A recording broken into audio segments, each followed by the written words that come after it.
Hey guys, so I'm trying to take out the air vent on the side here.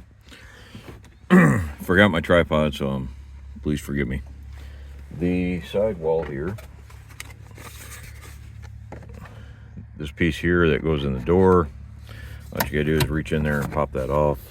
Comes off pretty easy. This piece here, you can get your finger in there, push up on it a little bit, but if you reach behind and inside, get the camera in there.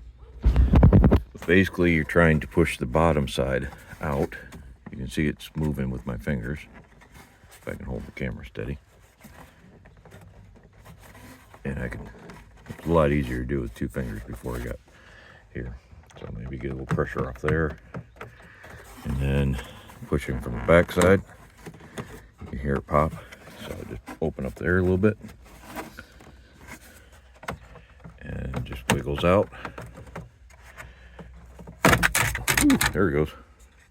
A lot easier if you use both hands. But it pops out, and there's just the clips right here on the top, on the side, the bottom, and no clips on that side. That's where your finger goes. But they come out pretty easy once you can get to them. And I'm going to try to do the other side and at least save these from tearing apart the car. The steering wheel, in case you wanted to know, is that one bolt right there. Make sure you unplug your battery before you start disconnecting your airbag. You can see another video of mine on how to do that, but that bolt right there, you just need your torque bit.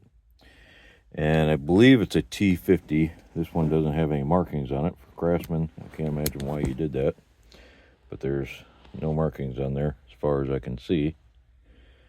There's just a, was it G? You guys could probably read that better than I can. But there's the number on it. Otherwise, it just says Craftsman. But it's a bigger one. But that one gets your steering wheel off. I haven't gotten to the console yet, but I'm going to take out this next. And the head panel, well, that all came out earlier.